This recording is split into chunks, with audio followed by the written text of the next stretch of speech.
আচ্ছা আমি এখানে লাগলে একবার দিচ্ছি, আমার বাইরে ওকে ওকে শরীফ মাথাটা সরা শরীফ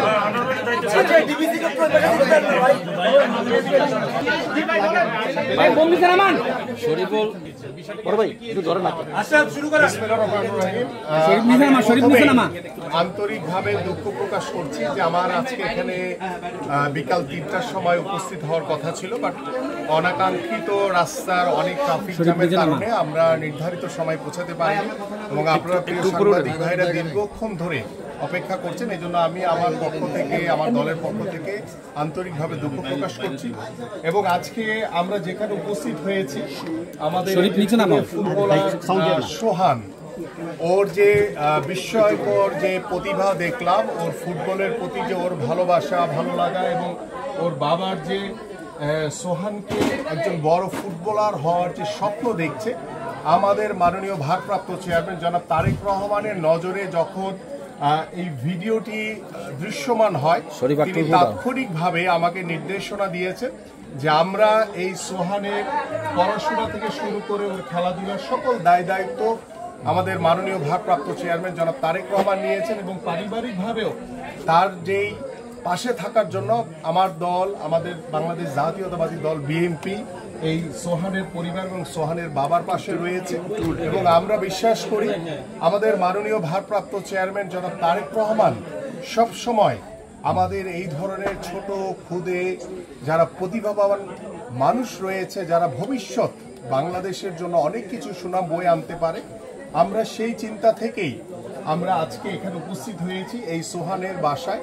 এবং আমরা একটি বিষয় আপনাদের কাছে উল্লেখ করতে চাই যে আপনাদের সকলের মনে আছে আমাদের শহীদ রাষ্ট্রপতি জিয়াউর রহমান তিনি নতুন করে একটি অনুষ্ঠান শুরু করেছিলেন, সেই 80-র দশকের কথা বলছি আমি। সেখানে দেখা গেছে যে আমাদের সাংস্কৃতিক অনেক, কেউ আবৃত্তি, কেউ নাটক, কেউ বিভিন্ন সাংস্কৃতিক অনুষ্ঠানের মাধ্যমে আমরা সেই ট্যালেন্ট তুলে এনেছিলাম। ঠিক তেমনি ভাবে আমাদের মাননীয় ভারপ্রাপ্ত চেয়ারম্যান জনাব তারেক রহমান ইতিমধ্যে আমাকে বলেছেন যে আমরা নতুন কুড়ি ব্র্যাকেটে আমাদের ক্রীড়া স্পোর্টস থেকে আমাদের সারা বাংলাদেশের যারা খুদে প্রতিভাবান ফুটবলার রয়েছে, ক্রিকেটার রয়েছে, বিভিন্ন স্পোর্টসে যারা প্রতিভাবান খেলোয়াড়রা রয়েছে, তাদেরকে আমরা সারা বাংলাদেশ থেকে তুলে নিয়ে এসে তাদেরকে জাতীয় পর্যায়ে আমরা সরকারিভাবে, আল্লাহ পাক যদি আমাদেরকে আগামী নির্বাচনে এদেশের জনগণের ভোটে নির্বাচিত করে, আমাদের মাননীয় ভারপ্রাপ্ত চেয়ারম্যান জনাব তারেক রহমান ইতিমধ্যে বাংলাদেশে ক্রীড়াঙ্গনকে নিয়ে তিনি নতুনভাবে স্বপ্ন দেখেছেন এবং তিনি প্রথমেই যে বিষয়টি উল্লেখ করেছেন যে আমরা প্রত্যেকটি প্রাথমিক বিদ্যালয় থেকে শুরু করে আমরা বেসরকারি বিদ্যালয়, হাই স্কুলগুলোতে আমরা ক্লাস 4 থেকে প্রত্যেকটি, বিশেষ করে আমরা অলিম্পিক গেমসে কিংবা আমাদের সাউথ এশিয়ান গেমস কিংবা আমাদের সাব গেমসে যেই ধরনের ইভেন্টগুলোতে বাংলাদেশের ভালো কিছু করার সুযোগ রয়েছে, সেই ইভেন্টগুলোকে আমরা প্রত্যেকটি স্কুলে, বিশেষ করে আমরা 5টি ইভেন্টকে টার্গেট করে প্রত্যেকটি স্কুলে বাধ্যতামূলক করব এবং সেই খেলাধুলার মাধ্যমে আমরা আমাদের ভবিষ্যৎ প্রজন্মকে একটি সুস্থ জাতি উপহার দিতে চাই। পাশাপাশি আমাদের স্কুলের মাধ্যমে, স্কুলে খেলাধুলার মাধ্যমে আমাদের যে তৃণমূল থেকে যেই সকল খেলোয়াড়রা ভবিষ্যতে তারা বাংলাদেশ দলকে প্রতিনিধিত্ব করবে এবং এই সোহানের মতো যারা খুদে বিস্ময়কর ফুটবলার রয়েছে, প্রতিভাবান ফুটবলার রয়েছে, এদেরকে খুঁজে বের করে আমরা ইনশাআল্লাহ আগামীতে একটি ক্রীড়াঙ্গনের বাংলাদেশ এবং নতুন বার্তা দিতে চাই যে আমরা প্রত্যেকটি উপজেলা, ইউনিয়ন লেভেল, জেলা লেভেল এবং প্রত্যেকটি বিভাগীয় পর্যায়ে আমরা বিকেএসপি নির্মাণের মাধ্যমে আমরা আমাদের এই ধরনের যারা প্রতিভাবান, সোহানের মতো প্রতিভাবান ফুটবলার রয়েছে, বিভিন্ন খেলার ইভেন্টে যারা রয়েছে, সকলকে আমরা একসাথে করে আমরা জাতীয়ভাবে তাদের সকল দায় দায়িত্ব নিয়ে বাংলাদেশকে একটি ক্রীড়াঙ্গনের বাংলাদেশ হিসেবে এবং আমরা প্রত্যেকটি সেক্টরে স্পোর্টসের দলীয়করণ মুক্ত, রাজনীতিকরণ মুক্ত একটি ক্রীড়াঙ্গন উপহার দিতে চাই ইনশাআল্লাহ।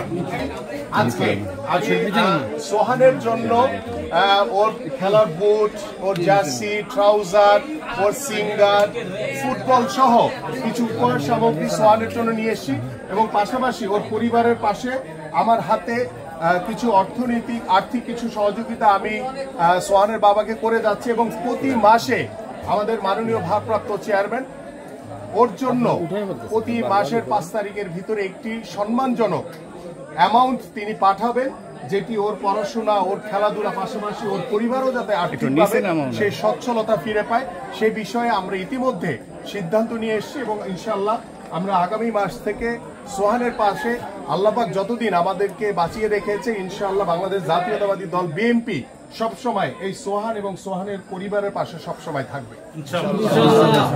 থ্যাংক ইউ, অনেক ধন্যবাদ। কেমন লাগছে যে তুমি ফুটবল পেয়েছো? আমি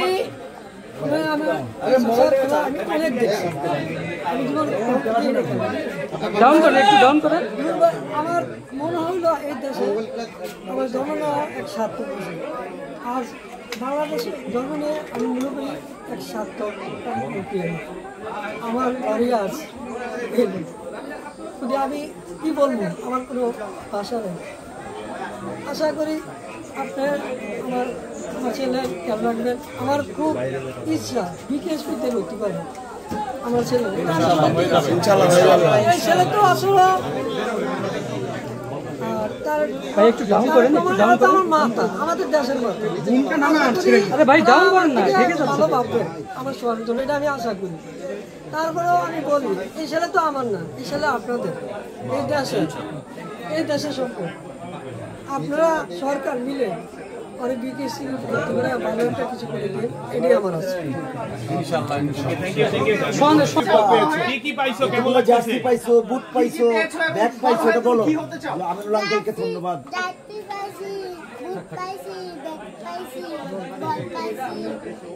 কেমন লাগছে? কেমন লাগছে তোমার? সোহান, তোমার বড় হয়ে কি হতে চাও তুমি? কার মতো হতে চাও? মেসির মতো। এখন এগুলা তো পাইছো, এখন ঠিক মতো প্র্যাকটিস করতে পারবা? হ্যাঁ বলো যে আমি যেগুলো পাইছি এখন আমি ভালো মতো প্র্যাকটিস করতে পারবো। সোহান কতটুকু খুশি এগুলো পেয়ে? তোমার ফুটবল খেলা শিখায় কে? ফুটবল খেলা শিখায় কে? আব্বু কেমন ফুটবল খেলা শিখায়? বলো তারেক রহমান আঙ্কেল এবং আমিনুল আঙ্কেল অনেক ভালো। বলো তারেক আঙ্কেল এবং আমিনুল আঙ্কেল। হ্যাঁ বলতেছে, রাখো বলতেছে, আবার বলো, আবার বলো, আবার বলো। ধন্যবাদ।